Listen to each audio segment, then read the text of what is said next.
बिस्मिल्लाहिर्रहमानिर्रहीम। अस्सलाम वालेकुम जी, मैं हमारी अली और आप देख रहे हैं मेरा यूट्यूब चैनल। उम्मीद करती हूँ कि अपनी फैमिली के साथ खुश खुरम ज़िंदगी गुजारूंगी इंशाल्लाह ताला। दुआ ज़ारा को एक अदालत से दूसरी अदालत भगाकर मंजर आम से गायब करने की कोशिश की गई। ये कोशिश की गई कि किसी भी तरीके से दुआ अपने वालिदैन से ना मिले, क्योंकि ये डर था कि अगर वालिदैन से मिलेगी तो बहुत सारे होशुबा इंकशाफात हो सकते हैं। इसीलिए जब दुआ ज़ारा को वालिदैन से मिलाया गया तो वहाँ पर ना सिर्फ पुलिस मौजूद थी, बल्कि अजीब व गरीब तरीके से ये लोग बिहेव कर रहे थे, बच्ची को इशारे किए जा रहे थे। वालिदैन वहाँ पे मौजूद थे। होना तो ये चाहिए था कि वालिदैन को आधे घंटे की मुलाकात करवाई जाती, लेकिन जो 10 मिनट की मुलाकात का कहा गया था उसमें से सिर्फ 5 मिनट की मुलाकात करवाई गई और बच्ची बार बार डर के उसी सफ़ेद शलवार कमीज़ वाले शख्स को देख रही थी और पता नहीं क्यों उसको इशारेबाजी की जा रही थी, कुछ समझाने की कोशिश की जा रही थी और ऐसे हालात बनाने की कोशिश की जा रही थी कि प्रॉब्लम्स क्रिएट हो। और जो चीज़ सबसे ज़्यादा तकलीफ़ दे है, कहा गया कि मैं दुआ ज़ारा का बाप हूँ। बहुत अजीब बात है।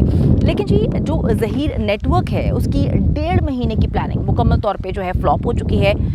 जब वहाँ पर नहीं सुना गया, जब पुलिस ने अजीबोगरीब रवैया इख्तियार किया तो डेफिनेटली आवाम की जो आवाज़ होती है, आवाम की जो गूंज होती है उनकी आवाज़ की, वो पूरी दुनिया में सुनाई दी जाती है।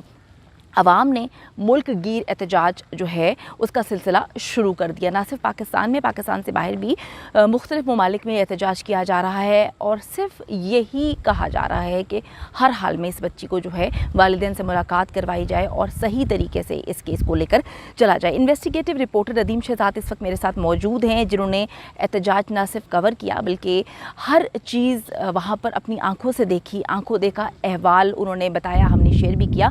मज़ीद से बात करते हैं और जानते हैं कि अब ये केस कहाँ पे खड़ा हुआ है, अवाम के क्या जज्बात हैं, अवाम क्या तकाजा कर रही है, अवाम अब मेहदी अली काज़मी के साथ खड़े होकर क्या करने वाली है, स्ट्रैटेजीज़ क्या है। अस्सलाम वालेकुम, उम्मीद करती हूँ कि नदीम आप ठीक होंगे। नदीम, दुआ के वालिद मेहदी अली काज़मी आखिर एहतजाज करने पर क्यों मजबूर हुए? क्योंकि उन्होंने तो अदालतों का रुख किया था, पर ऐसा क्या हुआ कि अचानक से उनको सड़कों पर निकलना पड़ा? बिस्मिल्लाहिर्रहमानिर्रहीम। जी मारिया, बिल्कुल जो दुआ ज़ारा केस के हवाले से अपडेट आपको देते जाएं कि जो इसमें अपडेट आई, जो धरने कराची में दिए गए, जो सड़कों पर माएँ बहनें बेटियां इस एहतजाज में शामिल हुई और उनके एहतजाज करने का मकसद क्या था, मेहदी अली काज़मी क्यों इतने मजबूर हुए कि वो सड़कों पर आए और अपनी फैमिली के साथ आए, अपने अजीज़ व अकारब के साथ वो सड़कों पर निकले, इसमें कौन सी ऐसी वजूहात थी, क्या उन्हें इंसाफ नहीं मिल सका, क्या वो अपने केस पर मुतमईन नहीं थे, क्या वो पुलिस की कार्रवाई पर मुतमईन नहीं थे, क्या उन्हें इतना मजबूर कर दिया गया कि वो सड़कों पर आए अपनी बेटी के लिए,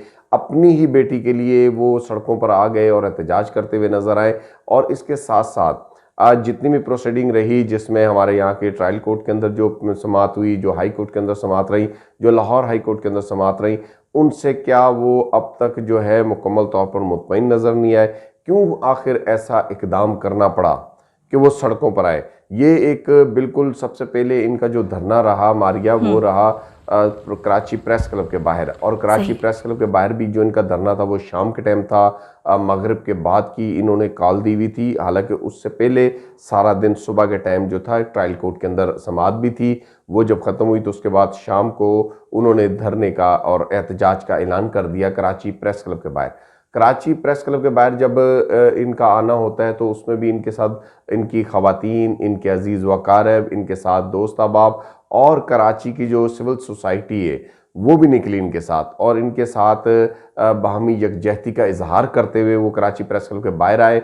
और कराची प्रेस क्लब के बाहर उन्होंने पैनाफ्लैक्स और बोर्ड और साइन बोर्ड्स वगैरह पकड़े हुए थे, जिस पे उन्होंने लिखा था कि दुआ ज़ारा को हम यानी मुकम्मल बाज़ियाब करवाया जाए, दुआ ज़ारा को इंसाफ चाहिए, दुआ ज़ारा के वालिदैन इंसाफ के मुतलाशी हैं। अच्छा नदीम शहजाद, इस मुल्क में अपना हक पाने के लिए आम आवाम को और वज़ीर आज़म तक को सड़कों पर क्यों निकलना पड़ता है?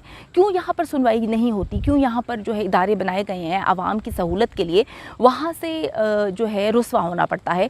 और अब आप देख लें कि एक इदारा है पाकिस्तान का नादरा, क्यों उसके डॉक्यूमेंट्स को नहीं माना गया? क्या वजूहात हैं, क्यों सड़कों पर निकल रहे हैं लोग? इस वक्त देखा जाए तो धरनों और एहतजाज पर जो मजबूर हुई, उसकी मजबूरी की वजूहात जो हैं वो यही हैं कि वो अब तक मुतमईन नज़र नहीं आते। अच्छा। और वो इंसाफ के तकाज़ों पर भी सवाल करते हुए नज़र आते हैं कि इंसाफ जो हो, जिस तरह हमारे केस को देखा जाना चाहिए था इस तरह देखा जाए, और उसके अलावा दुआ ज़ाहरा को जो है वो उन्हें जो है इस चुंगल से आज़ाद कराया जाए। फिर इनके धरनों में सबसे पहले इन्होंने कराची प्रेस क्लब के बाहर जो रात के टाइम मगरिब के बाद एहतजाज की कॉल दी थी, उस पर जब ये आए तो उसके साथ बहुत बड़ी एक तादाद ख़वातीन, बच्चे, बुज़ुर्ग, बड़े कराची के शहरी उसमें शामिल हुए और इनसे इज़हार यकजहती करते हुए नज़र आए। फिर इसके अंदर ख़ास तौर पर जो काबिल दीद बात थी कि हर रंग व नस्ल के साथ ताल्लुक़ रखने वाला, उसमें क्रिश्चियन कम्युनिटी, सिख कम्युनिटी और दीगर इस तरह पारसी और जो हमारे यहाँ की दीगर कराची के अंदर आबाद लोग हैं, मज़ाहब हैं, जमातें हैं, वो भी इनके साथ शामिल हुई। इसके साथ ख़ास तौर पर जो ख़वातीन की बहुत बड़ी तादाद थी जो अपने छोटे छोटे मासूम बच्चों के साथ आए, और जब उनसे हमने बात की तो उनका कहना ये था कि हम दुआ ज़ाहरा के लिए तो आए ही आए हैं, लेकिन हमें अपनी बच्चियों का भी तहफ़्फ़ुज़ चाहिए। अगर ये सूरत हाल दुआ ज़ाहरा और उनके वालिद के साथ है जो इतनी स्ट्रगल कर रहे हैं, तो हम अपने पे सोचते हैं कल अगर हमारे साथ हो हम तो इतनी कोशिश नहीं कर सकते। तो इस हवाले से बहुत ज़्यादा लोगों का जो काबिल दीद था, कई बुज़ुर्ग ख़वातीन जो हैं वो रोती भी नज़र आई हैं। दुआ ज़ाहरा की वालदा तो ज़ारों कतार रोती रही हैं वहाँ, उनके साथ ही जितनी ख़वातीन और आईं उनके भी आंसू और उनका भी रोना और उनका भी दर्द जो था वो उनके दर्द के अंदर साथ साथ शामिल भी थी। उनका कहना था हम इज़हार यकजहती के लिए यहाँ आए हैं और बिल्कुल दुआ ज़ाहरा को इंसाफ मिलना चाहिए, इनके वालिदैन को इंसाफ मिलना चाहिए। और हमारे मुल्क के अंदर अगर देखा जाए तो वतीरा भी यही रहा है कि इसी इंसाफ के असूल के लिए, इसी अपने हकूक़ के असूल के लिए हमारे जो पॉलिटिशियंस हैं, जो सियासतदान हैं, वो भी सड़कों पर आते हैं, हमारे वकला भी सड़कों पर आते हैं, हमारे डॉक्टर्स भी सड़कों पर आ जाते हैं, हमारे दीगर ऐसे असातिज़ा भी सड़कों पर आ जाते हैं, बल्कि यहाँ पर धरने देते हैं। उन पर तो गुज़िश्ता कई रोज़ से हम यहाँ जो कवरेज भी करते हैं कराची के अंदर, तो मारिया यहाँ पर हमने असातिज़ा को भी जो है वो उन पर डंडे बरसते हुए देखा है, शेलिंग होते हुए देखा है, पानी वाटर कैनन मारते हुए देखा गया है, डॉक्टर्स पर देखा है, इसी तरह पॉलिटिशियंस पर देखा है। तो ये तो हमारे यहाँ की लगता है कि एक एक्सरसाइज हो चुकी है। तो अब तो ऐसे हमारे आम शहरी घरेलू ख़वातीन जिनका किसी और चीज़ से कोई सरोकार नहीं है, वो तो अपनी बेटी के लिए निकलें और अपनी बेटी के लिए ही उन्होंने ये एहतजाज भी किया है। उसके बाद दूसरा धरना जो था वो इन्होंने सीएम हाउस का देना था कि वज़ीर-ए-आला हाउस तक ये जाएंगे, सदर यानी गवर्नर हाउस के करीब से जो फवारा चौक है यहाँ से रैली की सूरत के अंदर उसके तमाम तर इंतज़ामात भी थे और रैली चली भी और गवर्नर हाउस के करीब उन्होंने वहाँ पर धरना दिया और फिर वहाँ पर जो भी मुज़ाकरात हुए, बातचीत हुई सिंध हुकूमत के साथ, उस पर वो किसी हद तक मुतमईन होते हुए भी नज़र आए। लेकिन वहाँ भी धरना जो है 3 से 4 घंटे तक वहाँ शहरी बैठे रहे और उसमें तमाम साइडों पे देखा जाए तो बहुत बड़ी तादाद जो थी वो आती और जाती रही, धरने के अंदर शामिल होती रही। इसके अंदर जितने भी SM नकी एक बड़ा नाम है, उन्होंने भी वहाँ पर खिताब किया, उनके साथ कामरान जाफरी थे और दीगर उलमाए कराम भी थे, उन्होंने खिताब किया। और उसके अंदर अहले सुन्नत के उलमाए कराम भी वो भी शामिल हुए, उनकी जानिब से भी कहना था कि बिल्कुल हम दुआ ज़ाहरा हमारी बेटी है, हम इनके साथ हैं। और उसके अलावा पूरी दुनिया से, पाकिस्तान से, मुख्तलिफ मज़ाहिब, मुख्तलिफ मसालिक के लोगों के जो है फ़ोन भी आते रहे हैं मेहंदी अली काज़मी साहब को भी और इनके अहले खाना को भी कि इस दर्द के अंदर हम आपके साथ शामिल हैं। और कई ऐसे उलमाए कराम जिन्होंने शरई तौर पर भी बात कही कि निकाह के हवाले से कि हम इस पर तहरीरी तौर पर भी देने को तैयार हैं कि ये निकाह नहीं हुआ। नदीम शहजाद, दुआ के वालिदैन के साथ पुलिस की जानिब से की जाने वाली ज़्यादतियाँ किसी से छुपी नहीं हैं। उनको मजबूरन सड़कों पर आना पड़ा, जो रवैया अपनाया गया, उनको धक्के मारे गए, उनको अपनी बच्ची से नहीं मिलने दिया गया। इस पर अवाम का रद्द-ए-अमल क्या है? अवाम क्या चाहती है? अवाम ने क्या कहा और अवाम अब किस तरीके से इस केस को देखना चाहती है? इसका रिजल्ट किस तरह से आना चाहिए अवाम के मुताबिक? एक इंतहाई अफसोसनाक और ऐसे मनाजर हैं जो देख कर दिल लरज़ जाए।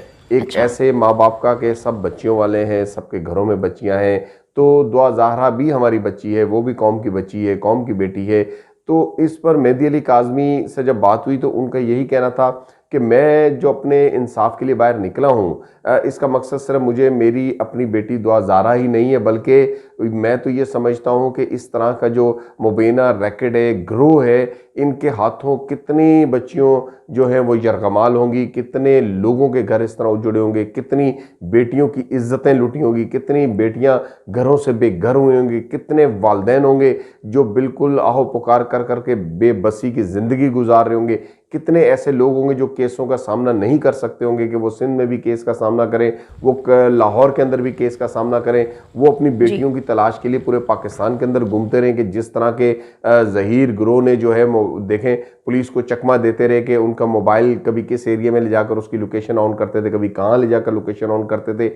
इस तरह के यानी कि काम तो एक आम बंदा कर नहीं सकता। ये तो एक मुनज़्ज़म प्लानिंग से और इसके पीछे मुकम्मल तौर पर मुकम्मल सपोर्ट रहती है ऐसी, फिर इसमें वसाइल भी दरकार होते हैं कि बेदरेक पैसे की भी ज़रूरत होती है। बहुत शुक्रिया नदीम शहजाद, आप इस केस को कवर कर रहे हैं, आप वहाँ पर जाते हैं और जो आंखों देखा हाल है हमसे शेयर करते हैं और बताते हैं कि लोगों के जज्बात इस वक्त कहाँ तक पहुँचे हैं, लोग क्या चाहते हैं और किस तरह से वालिदैन के खुसूसन मेहदी अली काज़मी साहब के साथ खड़े हुए हैं और जिस तरह से प्यार मोहब्बत पेश किया जा रहा, दिया जा रहा है। यकीनन जी मेहदी अली काज़मी साहब इस वक्त ना सिर्फ दुआ ज़ारा के लिए एक हीरो की तरह सामने आई हैं और काम करें हैं, बल्कि अगर हम कहें कि पाकिस्तान की जितनी भी बेटियां हैं उनके लिए एक रोल मॉडल बन गए हैं और बताने की कोशिश कर रहे हैं कि अगर आपकी बच्ची के साथ कुछ भी हो तो उनको तन तनहा ना छोड़ें, आखिरी दम तक ज़रूर लड़ें। उम्मीद करती हूँ कि वीडियो पसंद आई है। कमेंट सेक्शन में जाके जल्दी से अपनी राय का इजहार करें, वीडियो को ज़्यादा से ज़्यादा शेयर करें, मेरे चैनल को सब्सक्राइब करें। और पाकिस्तान एक खूबसूरत मुल्क है, उस खूबसूरत मुल्क के हवाले से मैंने एक चैनल बनाया है, उसको पिन कर दिया है, लिव लाइक मारिया, जल्दी से जाके उसको भी सब्सक्राइब कर लें।